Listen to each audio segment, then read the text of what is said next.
Hey guys, so it's been Elle here from Clover Financial, and we are blessed to be joined by Sarah Ross. And would you like to introduce yourself, Sarah? Tell everyone what you do.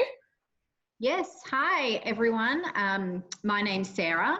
I'm a property advocate here in Melbourne, and I've been a property advocate for 7 years, and I work with Domain & Co, and we are based in Hawthorn. Perfect. Amazing. So when people are looking at properties, what are some key things to look for, would you say? Look, the number one thing that I love to look for is floor plan. How does the floor plan flow from room to room? Is it user friendly? Can you alter it if you need to make any changes? And coming on to that, one of the things is natural light. So how does natural light affect the property? To me, natural light is just so important to our happiness and everyday health. And some people, they forget to take note of that when they're in a property. So think about how the property's orientation, what way is it facing? Does it have big windows, and to what side are all the windows? Are you looking at another brick wall, or are you overlooking a park? Obviously, you know, overlooking a park would be in preference to a brick wall. To a brick wall, yeah. Yeah.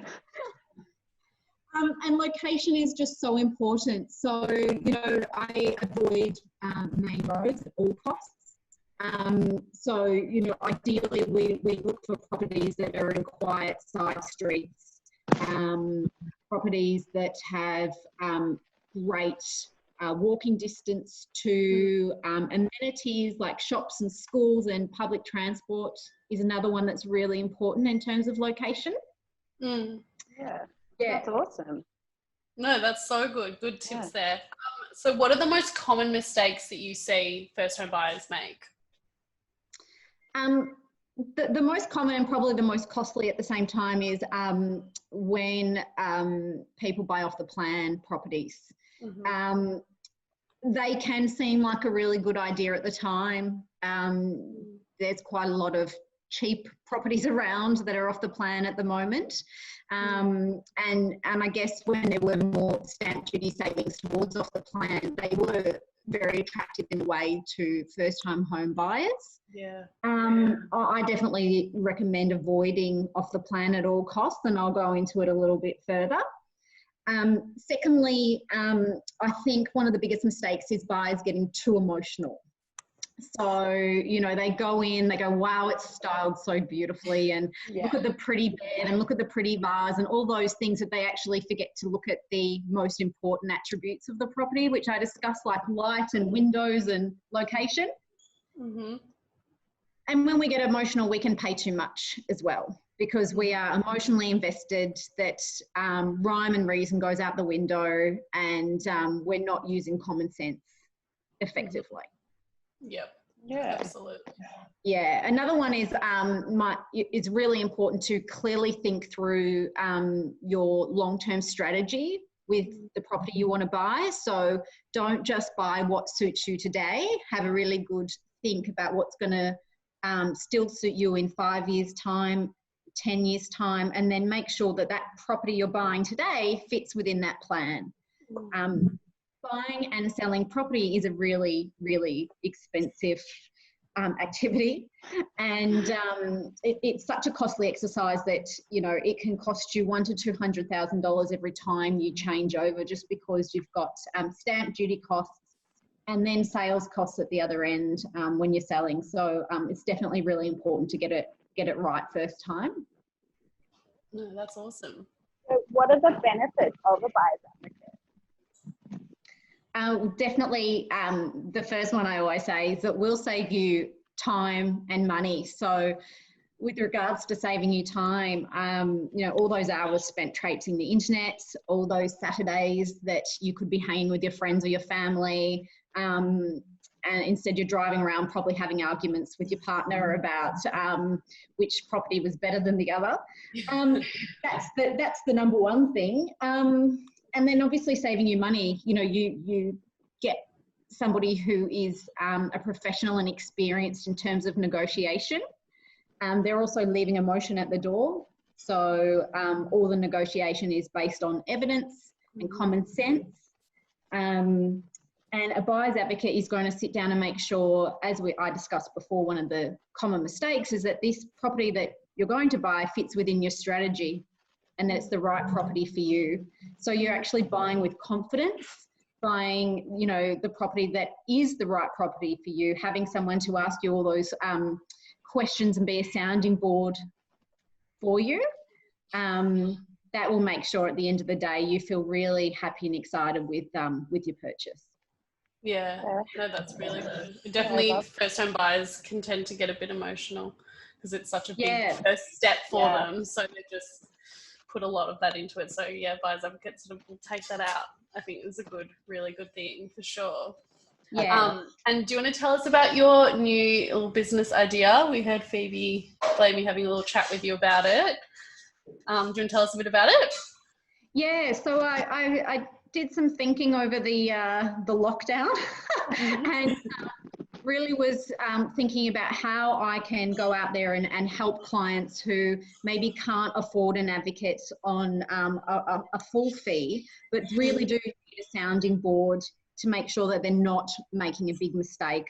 Let's be honest, when we buy property, we're probably making one of the most significant purchases of our lifetime.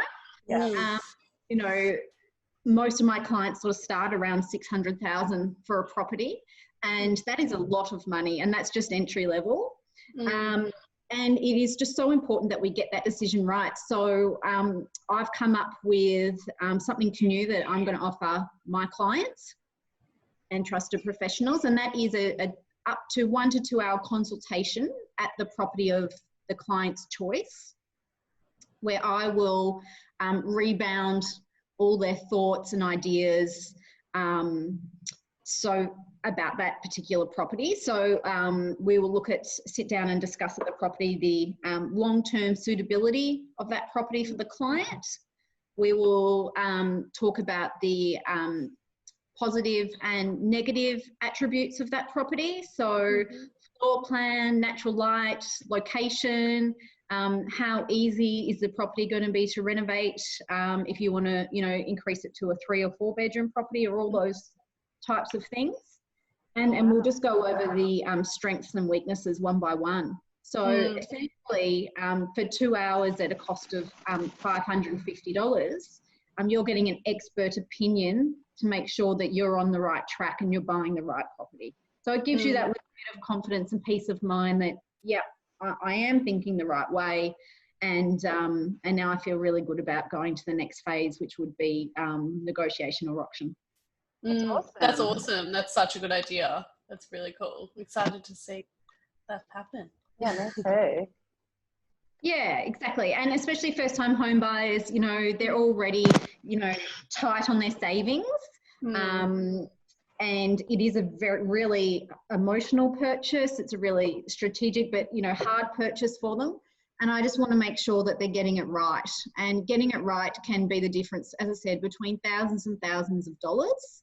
And having a sounding board there who's completely independent of, a friend at a barbecue, or their mum or their dad, weighing in on the purchase, to have somebody that actually is a professional, I think that is just invaluable. Absolutely. Yeah. Someone always has an opinion. If you're telling someone you're going to buy a place, someone has always got a good idea or like some sort of 2 cents that they want to put in. So it's nice to hear it from someone completely impartial and just totally independent. That's awesome. Yeah, exactly.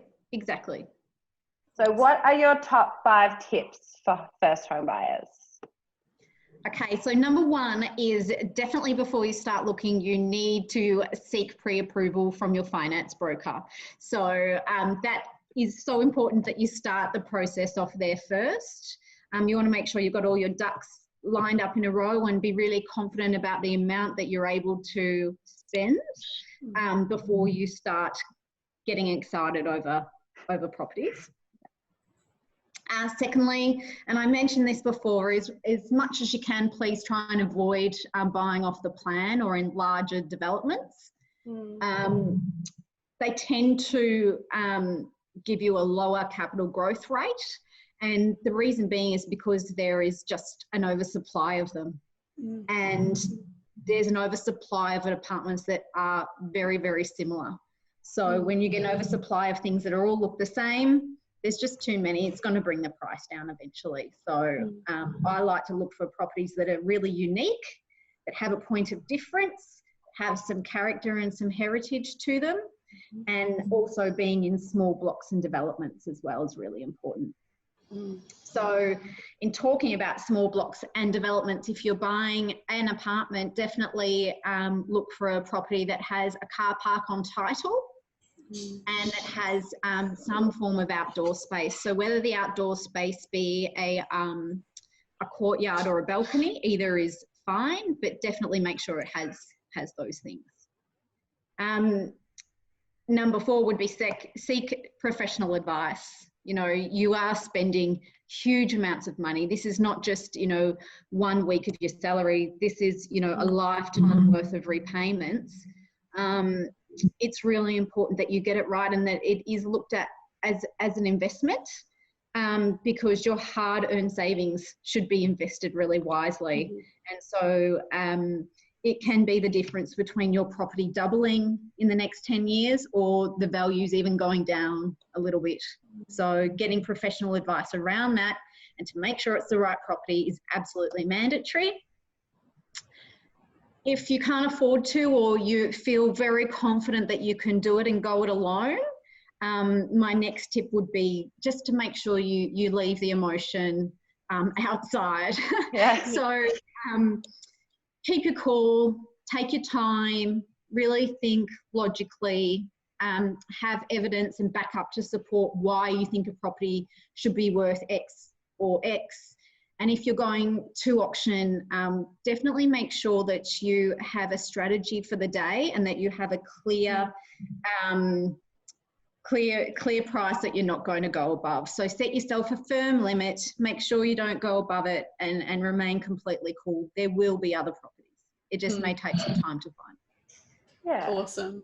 No, that is such good advice. Thank you so much, Sarah. It's good, really nice hearing it from someone who's had so much experience, obviously, in the field of first-time buyers and everything. And that's a really nice perspective to have on it all and to share with everyone. So thank you.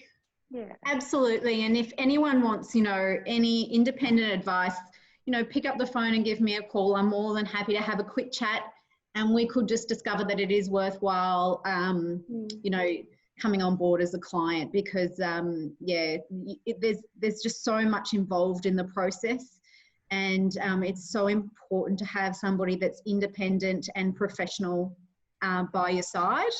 One thing I like to tell people that I work with, that I'm not a sales agent. It's most important to me, and more important to me, that my client buys the right property with confidence. Whether that takes us 3 months or 12 months, time shouldn't matter, but definitely buying the right property does matter. So that is the most important thing to me. I get a lot of joy out of seeing my clients, you know, happy and excited and really, really emotional once we've been able to secure that home for them. Yeah, that's beautiful. Awesome. No, thank you so much for your time, Sarah. It's been so helpful, and we might have to schedule another interview if we have some more questions or something, but thank you so much for that, and hope you're doing well in isolation. As well as can be. As well as can be. So good to see you. Bye. So good to see Thank you too. so much. Thanks, Sarah. Bye. Bye.